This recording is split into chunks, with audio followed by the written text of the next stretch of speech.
విషయాన్ని స్థానిక ఎమ్మెల్యే అరికపూడి గాంధీ దృష్టికి తీసుకెళ్లామని, ఇందులో పెద్దవాళ్ళు ఇన్వాల్వ్ అయ్యారని, తానేం చేయలేనని చేతులెత్తేశారని బాధితులు ఆరోపిస్తున్నారు. మొత్తం మీద ప్రజావానికి ఫిర్యాదులు వెల్లువెత్తున్నాయి. భారీగా జనాలు క్యూ కడుతున్నారు. ఇక లోకల్ ఎమ్మెల్యేస్పై భారీగా భూ కబ్జా ఆరోపణలు వస్తున్నాయి.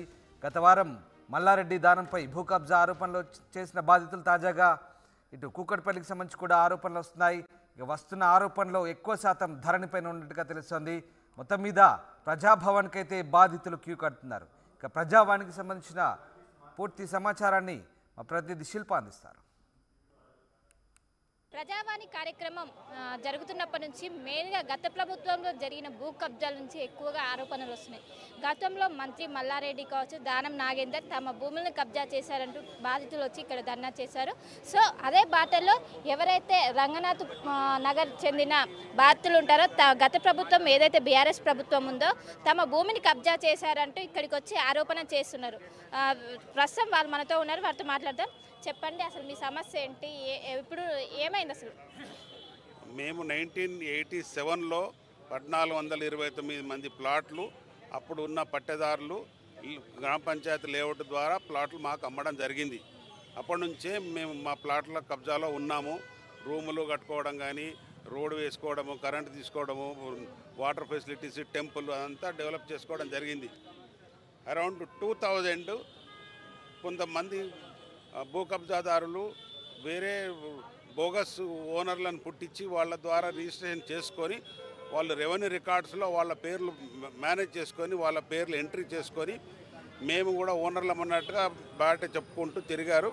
2005లో గవర్నమెంట్ ల్యాండ్ తీసుకుంటుంది అనే ల్యాండ్ అక్విజిషన్లో అథారిటీస్ వాళ్ళు అక్విజిషన్ నోటిఫికేషన్ ఇవ్వడం జరిగింది రాజశేఖర రెడ్డి గారు గవర్నమెంట్ ఉన్నప్పుడు. అందువల్ల మేము ఏమనుకున్నామంటే ఏ డిస్ప్యూట్ ఉన్నా కూడా మేము ఫస్ట్ ప్లాట్ ఓనర్ల మేము కాబట్టి గవర్నమెంట్ తీసుకున్నట్టయితే కంపెన్సేషన్కు మేము క్లెయిమ్ చేసుకుంటామని చెప్పి మేము అలాగా కూర్చున్నాము. ఆ అక్విజిషన్ ప్రాసెస్ అనేది ఇప్పటి వరకు కంప్లీట్ కాలేదు. కొంతమంది దాన్ని హైకోర్టులో ఛాలెంజ్ చేయడం జరిగింది.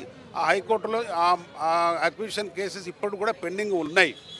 మీన్వైల్ ఏం జరిగింది అనేది మీన్వైల్ ఏం జరిగిందంటే 2021లో ఈ so called second bogus document owners వాళ్ళు ఏం చేశారు, రాత్రి పోలీస్ డిపార్ట్మెంట్ను జిహెచ్ఎంసీ వాళ్ళని మేనేజ్ చేసి 200 మంది గుండాలను తీసుకొచ్చి 15 జేసీబీలను తీసుకొచ్చేసి మమ్మల్ని సైట్కి కూడా రానివ్వకుండా రాత్రి రూములు కూల్చేసి ఫ్యామిలీస్ అందరినీ బయటకు డీసీఎం వెహికల్స్లో ఎక్కించుకొని ఊరి బయట దింపేసేసి రాత్రి బ్లూ షీట్లు కొట్టడం స్టార్ట్ చేశారు. 2 రోజులు మమ్మల్ని సైట్ దగ్గర రాకుండా చేసి కబ్జా తీసేసుకొని ఆక్యుపేషన్లో ఉన్నారు.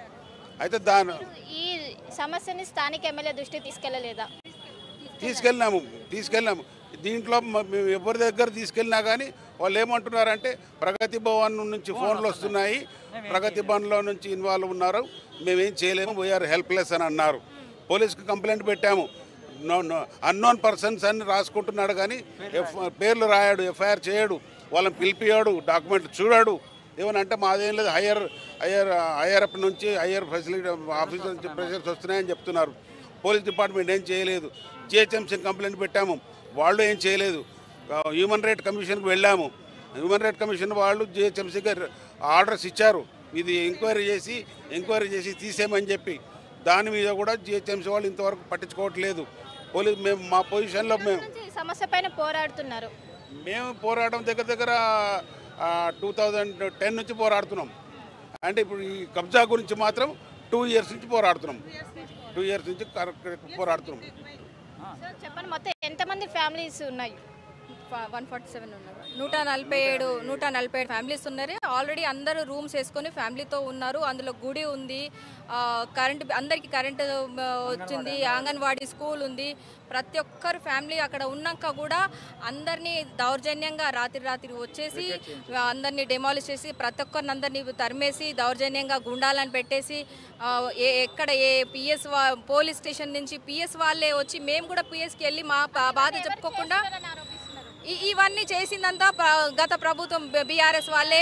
ఎక్కడ పోయినా కేటీఆర్ హస్తం ఉంది అనేసి అంటున్నారు కూడా.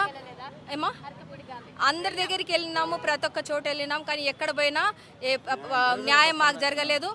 మెయిన్ అక్కడ హస్తం ఉంది, కేటీఆర్ది హస్తం ఉండే, కాబట్టి మాకు ఎక్కడ పోయినా నాకు న్యాయం జరగలేదు. కనీసం ఇప్పుడు రేవంత్ అన్న వచ్చినారు కాబట్టి రేవంత్ అన్న రెడ్డి అన్న మాకు న్యాయం చేస్తాడన్న ఆశతోని మేమందరం ఇక్కడికి వచ్చినాము. అంతే. చెప్పండి, ఈ సమస్య ఎప్పటి నుంచి ఉన్నది? ఇక్కడికి వచ్చాక సమస్య సాల్వ్ అవుతుంది అనుకుంటా. ఎక్కడ కలిసారు? లోపల అధికారులు ఏమన్నారు? గత ప్రభుత్వం ఇట్లా చేసింది కాబట్టి కొత్త ప్రభుత్వం అయినా మాకు న్యాయం చేస్తుందని మేము దాంతోనే మేము ఇక్కడికి వచ్చాము. మేము చాలా రోడ్డు మీద పడేశారండి మమ్మల్ని అందరినీ. మేము రూపాయి పోగేసుకుని కొనుక్కున్న ప్లాట్లు ఇట్లా చేస్తారని అనుకోలేదు. వాళ్ళకేంటనేది మాకు అర్థం కావట్లేదు. మాది ఎందుకు తీసుకోవాలి వాళ్ళు? అదే నేను అడుగుతున్నాను. ఈ ప్రభుత్వం అయినా మాకు న్యాయం చేస్తుందని మేము ఆలోచిస్తున్నాం. ఏజెన్సీ వాళ్ళు కావచ్చు, మీ స్థానిక ఎమ్మెల్యే అసలు ఏమంటున్నారు ఈ సమస్య చెప్తారు? ఎమ్మెల్యే దగ్గర కూడా వెళ్ళామండి. అయితే ఏంటంటే ఆయన అంటాడు కదా, ఇది చాలా పెద్దోళ్ళు ఉన్నారు మాకన్నా, అయితే వాళ్ళే మమ్మల్ని ఏమి చేయనివ్వరు, అందుకని ఏంటంటే మీరు ఏం చేసినా ఏం లాభం లేదని చెప్తున్నారండి. చాలాసార్లు, లేదంటే ఒక 10 times వెళ్ళాం. అరకుపూడి గాంధీ గారి దగ్గర కూడా వెళ్ళాం. మేము 10 times వెళ్ళాము, కానీ 1-2 సార్లు మాట్లాడేది, తర్వాత మాతో మాట్లాడడానికి కూడా ఇష్టపడలేదు. అట్లా చేశారండి. ఎవరి ఇన్వాల్వ్మెంట్ ఉంది అనుకుంటున్నారు? ఏంటి ఇప్పుడు గత ప్రభుత్వం ఇప్పుడు 8 ఏళ్ల నుంచి బీఆర్ఎస్ గవర్నమెంటే ఉంది కదండి. ఇప్పుడు వాళ్ళ హయాంలోనే ఏం న్యాయం కాలేదంటే ఇండైరెక్ట్గా డైరెక్ట్లీ తెలుస్తూనే ఉంది కదా. ప్రభుత్వమే ఏం చేయనివ్వట్లేదు అనేసి అన్ని డిపార్ట్మెంట్ల వాళ్ళు కూడా దీంట్లో ఇన్వాల్వ్ అయి ఉన్నారు. వాళ్ళకి అన్ని హైయర్ ఆఫీసర్ నుంచి ఆర్డర్స్ వస్తున్నాయి, మేమేం చేయలేమని, మీకేం సపోర్ట్ చేయలేమని చెప్తున్నారు. ఈ ప్లాట్స్ అన్నీ కూడా మా పేరెంట్స్ కొన్నామండి. ఇది ఎప్పటి నుంచి నడుస్తుందో చూడండి. ఎప్పుడో 18 ఏళ్ళలో మా ఫాదర్ కొనిపెట్టిన ప్లాట్, ఆయన చనిపోయారు కూడా ప్రస్తుతం. వాళ్ళ వారసులు మేము కొట్లాడుతున్నామండి ఇప్పటివరకు. ఇది ఎన్నేళ్ల నుంచి, ఇది ఇంకా ఎన్నేళ్ళు ఇలా నడుస్తుందో మాకేం అర్థం కావడం లేదు.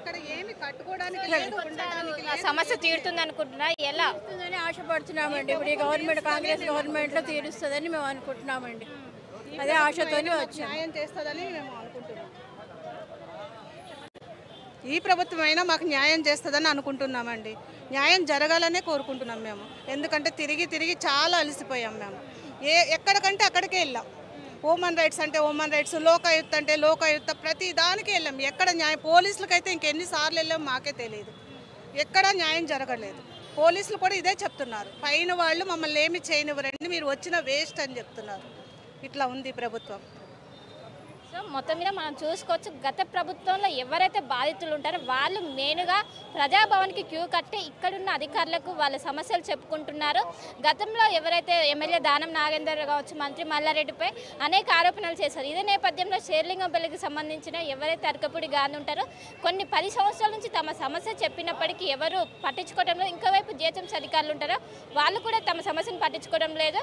ఏదైతే ఫ్లాట్స్ ఎవరైతే వాళ్ళ చిన్నప్పటి నుంచి అవి ఉన్నాయి, కానీ ఇప్పుడు వాళ్ళు లాక్కుంటున్నారు, ఇప్పుడు మేమేం చేయాలి అని వీళ్ళు పెద్ద ఎత్తున ఆరోపిస్తున్న పరిస్థితి. ఇప్పుడు ఏదైతే ప్రభుత్వం ఉందో కాంగ్రెస్ ప్రభుత్వం ఖచ్చితంగా మా సమస్య